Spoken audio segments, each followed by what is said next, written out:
ರಾಜ್ಯದ ಅಧ್ಯಕ್ಷ ಆದಮೇಲೆ ಒಂದು ಓಡಾಟಗಳನ್ನು ಮತ್ತೊಂದು ಮಾಡಲಿಕ್ಕೆ ನನಗೆಲ್ಲ ಸಹಕಾರಗಳು ಸಿಕ್ತು. ಅದೇ ಸಂದರ್ಭದಲ್ಲಿ ನಮ್ಮ ರಾಜ್ಯದಲ್ಲಿ ಚುನಾವಣೆಗಳು ಬಂದು ಭಾರತೀಯ ಜನತಾ ಪಾರ್ಟಿ 110 ಸ್ಥಾನಗಳನ್ನು ಸ್ವಂತ ಶಕ್ತಿಯಲ್ಲಿ ಪಡ್ಕೊಳ್ಳುವಂಥ ಯಶಸ್ವಿ ಆಯಿತು. ಇದಕ್ಕೆ ಕಾರಣೀಭೂತರ ಲಿಸ್ಟನ್ನು ನಾನು ಕೊಡ್ಬೋದು. ನಾನೊಬ್ಬಲ್ಲ, ನಾನು ಬರೀ ಅಧ್ಯಕ್ಷ, ಹೆಸರಿಗೆ ಅಧ್ಯಕ್ಷ, ನೆಪ ಮಾತ್ರ ಅಧ್ಯಕ್ಷ. ಎಲ್ಲರನ್ನು ಒಟ್ಟು ಮಾಡೋದೇ ನನ್ನ ಸಾಧನೆ.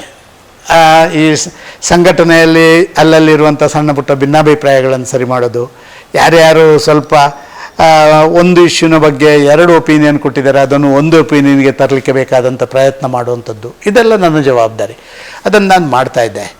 ಆ ಸಂದರ್ಭದಲ್ಲಿ ನಾವು 110 ಸ್ಥಾನಗಳನ್ನು ಬಂದ ಮೇಲೆ ಮತ್ತೆ 5 ಜನರನ್ನು ಬೇರೆ ಬೇರೆ ಕಡೆಯಿಂದ ಗೆದ್ದವರನ್ನು, ಇಂಡಿಪೆಂಡೆಂಟಾಗಿ ಗೆದ್ದವರನ್ನು ತರಿಸಿ ನಾವು ಮಾಡಿದೆವು. ಆದರೆ ನಾನು ಒಬ್ಬಂತ ನಾನು ಯಾವತ್ತೂ ಹೇಳಿಲ್ಲ. ಇವತ್ತೆಲ್ಲ ರಾಜಕಾರಣಿಗಳು ಒಂದು ಟಾಯ್ಲೆಟ್ ಕಟ್ಟಿದ್ರು ಕೂಡ ನಾನು ಕಟ್ಟಿದ್ದೀರ ಟಾಯ್ಲೆಟ್ ಅಂತ ಹೇಳುವಂಥ ಪರಿಸ್ಥಿತಿಯಲ್ಲಿರುವಂಥ ರಾಜನೀತಿ ಹಾಗೆ ಇರಲಿಲ್ಲ. ನಾವೆಲ್ಲರೂ ಸೇರಿ ಪಕ್ಷವಂತಂದರು. ವಿಶೇಷವಾಗಿ ಯಡಿಯೂರಪ್ಪ, ಅನಂತಕುಮಾರ್ರಂಥ ಭಾರಿ ಚಾಣಕ್ಯ ಅವರು ಇದರಲ್ಲಿ, ಶಂಕರಮೂರ್ತಿಯವರು, ಡಾಕ್ಟರ್ VS ಆಚಾರ್ಯರು, ಡಾಕ್ಟರ್ ತಂಗ ಅವರು, ಈಶ್ವರಪ್ಪನವರು, ಜಗದೀಶ್ ಶೆಟ್ಟರು, ನಾವೆಲ್ಲರೂ ಸೇರಿ ಆದರೆ ಅದರ ನೇತಾರನಾಗಿ ನನಗೆ ಸಿಕ್ತು. ಅವರ ಅಭಿಪ್ರಾಯಗಳನ್ನು ಕ್ರೋಢೀಕರಣ ಮಾಡುವಂದು ನನಗೆ ಸಿಕ್ತು. ಎಲ್ಲ ಕಡೆ ಓಡಾಟ ಮಾಡಿ ಎಲ್ಲೆಲ್ಲಿ ಭಿನ್ನಾಭಿಪ್ರಾಯಗಳಿದೆ ಅದನ್ನು ಸರಿ ಮಾಡುವಂಥ ಕೆಲಸ ಕಾರ್ಯಗಳನ್ನು ಮಾಡಿ ನಮ್ಮ ಸಂಘಟನೆಯನ್ನು ಬಲಪಡಿಸುವಂಥದ್ದು ಮಾಡಿದೆವು. ಆಗಲೂ ಗುಂಪುಗಾರಿಕೆ ಇತ್ತು, ಇದಕ್ಕಿಂತ ಜಾಸ್ತಿ ದೊಡ್ಡದ ಗುಂಪಿತ್ತು. ಒಂದು ಕಡೆಯಿಂದ ಯಡಿಯೂರಪ್ಪರ ನೇತೃತ್ವದ ಗುಂಪು, ಇನ್ನೊಂದು ಕಡೆ ಅನಂತಕುಮಾರರ ಗುಂಪು, ಭಾರಿ ಬಣ ಇತ್ತು. ಆದರೆ ಅವರನ್ನು ಎಲ್ಲ ಸಂದರ್ಭದಲ್ಲಿ ಒಟ್ಟಿಗೆ ಮಾಡಿ ಅವರನ್ನು ಎಲ್ಲರನ್ನ ಒಟ್ಟಿಗೆ ಸೇರಿಸಿ ಚುನಾವಣೆಗೆ ಹೋಗುವಂಥದ್ದು, ಮತ್ತೊಂದು ಮಾಡುವಂಥದ್ದನ್ನು ನಾನು ಯಶಸ್ವಿಯಾಗಿದ್ದೇನೆ ಅಂತ ಖಡಾಖಂಡಿತವಾಗಿ ಹೇಳಬಲ್ಲೆ. ಇವತ್ತಿನ ಮಾದರಿಯಲ್ಲಿ ಇರಲಿಲ್ಲ. ಆಗ ಬೆಳಿಗ್ಗೆ ಯಡಿಯೂರಪ್ಪರಲ್ಲಿ ಹೋಗಿ ತಿಂಡಿ ತಿಂದು ಅವರಲ್ಲೆಲ್ಲ ಮಾತಾಡಿ ಬರೋದು, ಸಾಯಂಕಾಲ ಅನಂತಕುಮಾರರ ಮನೆಗೆ ಹೋಗೋದು, ಅಲ್ಲಿ ಚಹಾ ಕುಡಿ ಅಂತ ಮಾಡು. ಅನಂತಕುಮಾರರ ಬಗ್ಗೆ ಯಡಿಯೂರಪ್ಪರಲ್ಲಿ ಹೇಳಲಿಕ್ಕಿಲ್ಲ, ಯಡಿಯೂರಪ್ಪರ ಬಗ್ಗೆ ಅನಂತಕುಮಾರಲ್ಲಿ ಹೇಳಲಿಕ್ಕಿಲ್ಲ. BJP ವಿಚಾರಗಳನ್ನು ಮಾತ್ರ ಹೇಳುವಂಥ ಪ್ರಕ್ರಿಯೆಗಳನ್ನು ಮಾಡ್ತಾಯಿದ್ದೆವು. ಇದೆಲ್ಲವೂ ಒಂದು ಆ ದೇವರು ಕೊಟ್ಟಂಥ ಶಕ್ತಿ. ಅದನ್ನು ಅತ್ಯಂತ ಯಶಸ್ವಿಯಾಗಿ ನಾನು ಅಧ್ಯಕ್ಷನಾಗಿ ಮಾಡಿಕೊಂಡಿದ್ದೇನೆ. ಆದರೆ ಯಾವತ್ತೂ ಕೂಡ ನನ್ನ ಕಾಲಘಟ್ಟದಲ್ಲೇ ಭಾರತೀಯ ಜನತಾ ಪಾರ್ಟಿ ಬತ್ತು ಅಂತ ಹೇಳಿ ಶಾಬಾಸ್ಗಿರಿ ನನ್ನ ಬೆನ್ನು ನಾನೇ ಚಪ್ಪರಿಸಿಕೊಳ್ಳುವಂಥ ಕೆಲಸ ಮಾಡಲಿಲ್ಲ. ನಾವೆಲ್ಲರೂ ಸೇರಿದ ಕಾರಣ ಅವರೆಲ್ಲರೂ ನನಗಿಂತ ರಾಜಕಾರಣವಾಗಿ ನನಗಿಂತ ಹೆಚ್ಚು ಪ್ರಬಲರು, ಶಕ್ತಿಶಾಲಿಗಳು, ಅವರಿಗೆಲ್ಲ ಹೆಚ್ಚು ಗೊತ್ತಿತ್ತು. ಅವರನ್ನೆಲ್ಲ ಒಟ್ಟಿಗೆ ಸೇರಿಸ್ಕೊಂಡು ಹೋಗ್ತಾಯಿದ್ದೆ. ಸರ್, ನೀವು ಸುಲಭವಾಗಿ ಹೇಳ್ತೀರಾ, ಅಂದರೆ ನಾನೆಲ್ಲರೂ ಒಟ್ಟಿಗೆ ಸೇರಿಸ್ಕೊಳ್ಳೋದು ಹೋಗ್ತಾ ಇದ್ದೆ, ನನ್ನಿಂದ ಆಗಿಲ್ಲ ಇದು ಅಂತ. ಹೌದು, ಖಂಡಿತವಾಗ್ಲೂ ಎಲ್ಲ ಸೇರಿದ್ರೇ ಆಗೋದು. ನನ್ನ ಎಕ್ಸ್ಪೀರಿಯನ್ಸ್ ಒಂದು ಹೇಳ್ತೀನಿ ಸರ್. ರೀಸೆಂಟಾಗಿ ಒಂದು ಆ್ಯಕ್ಟ್ರೆಸಸ್ಗೆ, ನಟಿಯರಿಗೆ ಅಂದ್ಬಿಟ್ಟು ಒಂದು ಕ್ರಿಕೆಟ್ ಟೂರ್ನಮೆಂಟ್ ಅಂತ ಮಾಡಿದ್ರು. ಅದ್ರಲ್ಲಿ ನನ್ನನ್ನು ಕ್ಯಾಪ್ಟನ್ ಅಂತ ಮಾಡಿದ್ರು. ಒಂದು 16 ಜನನಿಗೆ ಅವ್ರನ್ನ ಸೇರಿಸ್ಕೊಂಡು ಮುಂದೆ ಹೋಗೋದೇ ನನಗೆ ಎಷ್ಟು ಭಾರಿ ಕಷ್ಟ ಆಯಿತು. ನೀವು ಇದನ್ನು ಸುಲಭವಾಗಿ ಹೇಳ್ತಿದ್ದಾರೆ. It is a very very very difficult job ನನ್ನ ಪ್ರಕಾರ. ಎಲ್ಲರನ್ನೂ ಕೂಡಿ ಮಾಡಿ ಒಂದು ಬಿಕಾಸ್ ಎಲ್ಲರದ್ದು ಬೇರೆ ಬೇರೆ ವ್ಯಕ್ತಿತ್ವ ಇರುತ್ತೆ, ಅವ್ರದ್ದು ಟೆಂಪರಮೆಂಟ್ ಇರುತ್ತೆ, ಅವ್ರವ್ರ ಆಸೆಗಳಿರುತ್ತೆ. ಸೊ ಅದನ್ನೆಲ್ಲ ಕೂಡಿಸಿ ಮಾಡಿ ನೀವು ಅಧಿಕಾರಕ್ಕೆ ನೀವು ಡೆಫಿನೆಟಾಗಿ your a big part sir. ನಾನು ಸತ್ಯ ಹೇಳ್ತಾ ಇದ್ದೀನಿ. ನನಗೂ ಅದಿದೆ. ಯಾಕೊತ್ತಾ, ಯಾವ ರಾಜಕೀಯ ಪಕ್ಷ ಅದು ಒಟ್ಟಾಗಿ ಒಂದಾಗಿ ಹೋಗ್ತದ ಆಗಲೇ ರಾಜಕೀಯ ಪಾರ್ಟಿಗೆ ಯಶಸ್ವಿ ಆಗೋದು. ಇವತ್ತು ನಾವು ಕೇಂದ್ರದಲ್ಲಿ ಇಷ್ಟು ದೊಡ್ಡ ರೀತಿಯಲ್ಲಿ ಎಲ್ಲ ರಾಜ್ಯಗಳನ್ನು ನಾವು ಗೆಲ್ಲುವಂಥದ್ದು, ಎಲ್ಲರನ್ನೂ ಒಂದೇ ಕಡೆ ಒಂದೇ ವಿಚಾರದ ಆಧಾರದಲ್ಲಿ ಒಂದು ಇಶ್ಯೂ ಬೇಸ್ಡ್ ಫೈಟ್ ಔಟ್ ಮಾಡುವಂಥದ್ದನ್ನು ಮಾಡಿಸ್ತಾರಲ್ಲ, ಅದಕ್ಕೆ ರಾಷ್ಟ್ರೀಯ ನಾಯಕರು ಯಶಸ್ವಿಯಾದ ಕಾರಣವೇ ನಾವು ಇಷ್ಟು ವೇಗವಾಗಿ ಹೋಗ್ತಾ ಇರುವಂಥದ್ದು. ಯಡಿಯೂರಪ್ಪ ಅವರ ಕಷ್ಟದ ದಿನಗಳು ನೀವು ನಿಂತ್ಕೊಂಡ್ರೆ ಅವ್ರ ಜೊತೆ ಸಂಬಂಧ ಹೇಗಿದೆ ಸರ್? ಹೆಂಗೆ ನೋಡಿ, ಯಡಿಯೂರಪ್ಪರು ಒಬ್ಬ ನಿಜವಾಗಿ ನಾನು ಕಂಡಂಥ ರಾಜಕಾರಣಿಗಳಲ್ಲಿ ಯಾವುದನ್ನು ಅವರು ನಿಶ್ಚಯ ಮಾಡ್ತಾರೆ, ಹೀಗೆ ಆಗಬೇಕು ಅಂತ ಒಂದು ಅವರ ಮನಸ್ಸಿನಲ್ಲಿ ಬರುತ್ತೋ ಅದನ್ನು ಇಂಪ್ಲಿಮೆಂಟ್ ಮಾಡ್ತಾರೆ. ಯಾರನ್ನಾರು ಒಮ್ಮೆ ಕೈ ಹಿಡಿದ್ರೆ ಅವರನ್ನು ಯಾವತ್ತೂ ಬಿಡೋದಿಲ್ಲ. ಮತ್ತು ಭಾರತೀಯ ಜನತಾ ಪಾರ್ಟಿ ನಾಯಕರಾಗಿದ್ದಾಗ ಅದನ್ನು ಬೆಳೆಸಲಿಕ್ಕೆ ಎಲ್ಲ ರೀತಿಯ ಶ್ರಮ ವಹಿಸಿ ತನು ಮನ ಧನದಿಂದ ಎಲ್ಲವನ್ನು ಮಾಡಿದವರು ಯಡಿಯೂರಪ್ಪನವರು. ನಿಜ, ಮಧ್ಯದಲ್ಲಿ ಒಮ್ಮೆ ಮನಸ್ಸಿಗೆ ನೋವಾಗಿ ಸ್ವಲ್ಪ ದೂರ ಹೋದರೂ ಕೂಡ ಅದರ ನಂತರ ಅವರು ಮತ್ತೆ ಪಕ್ಷಕ್ಕೆ ಬಂದದ್ದು. ನಾವು ಅವರಿಗೆ ಅದೇ ಗೌರವ ಕೊಟ್ಟು ಅವರನ್ನು ಮತ್ತೆ ಎತ್ತರಕ್ಕೆ ಏರಿಸುವಲ್ಲಿ ನಮ್ಮೆಲ್ಲ ಕಾರ್ಯಕರ್ತರು ಪ್ರಯತ್ನ ಪಟ್ಟದ್ದು. ಇದೆಲ್ಲವೂ ಕೂಡ ಒಂದು ಇತಿಹಾಸ.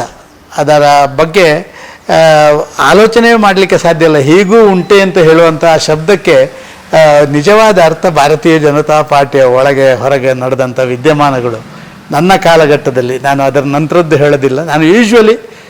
ನಾನು ಯಾವತ್ತೂ ಕೂಡ ನನಗೆ ಎಷ್ಟು ಜವಾಬ್ದಾರಿ ಕೊಡ್ತಾರೋ ಅಷ್ಟು ಜವಾಬ್ದಾರಿ, ಅದರಿಂದ ಹೊರತುಪಡಿಸಿ ನಾನು ಮಾಡ್ತಾ ಇರಲಿಲ್ಲ.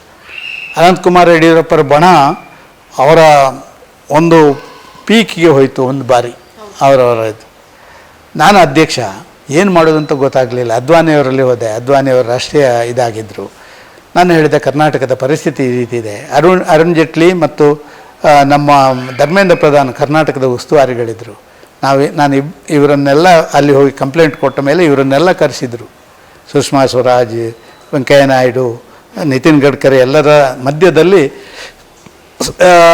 ಅವರೇ ಸ್ವಲ್ಪ ಜಗಳ ಮಾಡಿ ಆಗ ಅದ್ವಾನಿ ಒಂದು ಮಾತು ಕೇಳಿದರು, Sadanji, how you are managing these people, here also they are fighting just like ಅಂತ ಹೇಳಿದರು ಅವರು. ಹೀಗೆ ಎಷ್ಟು ಹೇಳಿದ ಮೇಲೆ ನಾನು ಹೇಳಿದೆ, ಸರ್ ನಗ್ತಾ ಹೇಳಿದೆ ನಾನು, if you don't mind please hear me, ನನ್ನೊಂದು ಸ್ವಲ್ಪ ಕೇಳಿ, ನಾನೊಂದು ಹೇಳ್ಬೋದು ಅಂತಿದ್ದರೆ.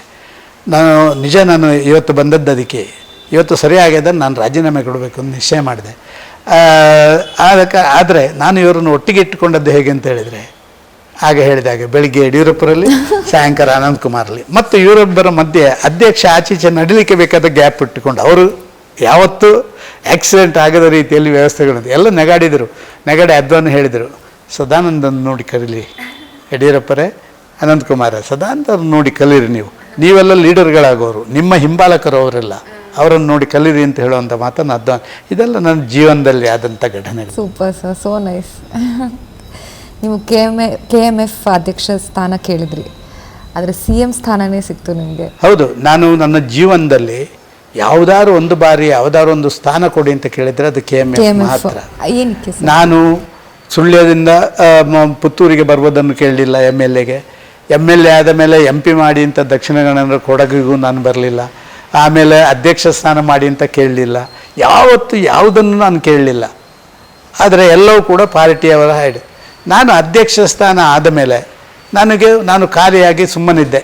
ಅಧ್ಯಕ್ಷ ಸ್ಥಾನ ಆದ ಮೇಲೆ ನನ್ನನ್ನು ರಾಜ್ಯದಲ್ಲಿ BJPಯಲ್ಲಿ ಅಧಿಕಾರಕ್ಕೆ ಬಂದ ಮೇಲೆ ನಾನು ಬರೀ MLC ಆಗಿ ಇಲ್ಲಿದ್ದೆ. ಆಗ ನನ್ನ ಇದಾಗಿ MLC ಆಗಿದ್ದೆ. ಆ ಕಾಲಘಟ್ಟದಲ್ಲಿ ಏನಾಯಿತು ಅಂತ ಹೇಳಿದರೆ KMF ಖಾಲಿ ಆಯಿತು. KMF ನಮ್ಮದೇ ಸರ್ಕಾರ ಇರುವ ಕಾರಣ ನಾವೇ ನಾಮಿನೇಟ್ ಮಾಡಿದವರು ಅಲ್ಲಿ ಡೈರೆಕ್ಟರ್ ಆಗ್ತಾರೆ ಮತ್ತು ಹೆಚ್ಚಿನ ಕಡೆಗಳಲ್ಲಿ ನಮ್ಮದೇ ಇದ್ದ ಕಾರಣ ಅಧ್ಯಕ್ಷರಾಗ್ತಾರೆ. ಆಗ ನಾನು ಯಡಿಯೂರಪ್ಪರಲ್ಲಿ ಕೇಳಿದೆ, ನನಗೆ ದಯವಿಟ್ಟು ಒಂದು KMF ಅಧ್ಯಕ್ಷ ಸ್ಥಾನ ಕೊಟ್ಟರೆ ನಾನು ಕೆಲಸ ಮಾಡ್ತೇನೆ ಅಲ್ಲಿ ಕೂಡ ಚೆನ್ನಾಗಿ, ಆದ ಕಾರಣ ಅದನ್ನು ಕೊಡಿ ಅಂತ. ನನ್ನ ರಾಜಕೀಯ ಜೀವನದಲ್ಲಿ ಏನಾರು ನಾನು ಕೇಳಲಿಲ್ಲ, ಯಾವುದು ಕೇಳದೆ ಸಿಕ್ಕಿದೆ ಅಂತ ಹೇಳುವಂಥದ್ದು ಸುಳ್ಳು. ಒಂದನ್ನು ಕೇಳಿದ್ದೇನೆ, ಅದು KMF ಅಧಿಕಾರ ಕೇಳಿದ್ದೇನೆ. ಆಮೇಲೆ ಬೇರೆ ಬೇರೆ ಕಾರಣಕ್ಕೋಸ್ಕರ ಅದರ ಅಧ್ಯಕ್ಷ ಸ್ಥಾನ ಬೇರೆಯವರಿಗೆ ಹೋಗುವಂಥ ಕೆಲಸ ಕಾರ್ಯಗಳಾಯಿತು. ಅದೊಂದೇ ನಾನು ನನ್ನ ಜೀವನದಲ್ಲಿ ರಾಜಕಾರಣದಲ್ಲಿ ಕೇಳಿರುವಂಥದ್ದು. ಅಂದರೆ ನಾನು ಅಧ್ಯಕ್ಷಲ್ಲಾಗಿ ರಾಜ್ಯದಲ್ಲಿ ಅಧಿಕಾರ ಎಲ್ಲ ಬಂತು, ಆದ ಕಾರಣ ನನಗೊಂದು ನೈತಿಕ ಹಕ್ಕಿದೆ ಅದನ್ನು ಕೇಳಲಿಕ್ಕೆ ಅಂತ ಹೇಳುವಂಥ ದೃಷ್ಟಿಕೋನದಲ್ಲಿ ನಾನು ಕೇಳಿದೆ ಅವರಲ್ಲಿ. ಆಮೇಲೆ ಬೇರೆ ಬೇರೆಯವರು, ನೀವು KMFಗೆ ಬಂದವರು ಮುಖ್ಯಮಂತ್ರಿ ಆದರು ಅಂತ ಕೇಳಿದಾಗೆಲ್ಲ ನನಗೊಂದು ಚುಚ್ಚಿದಾಗೆ ಆಗೋದು, ಅಯ್ಯೋ KMF ಎಂದು ಕೇಳಬಾರ್ದಿತ್ತು ನಾನು ಅಂತ ಹೇಳಿ.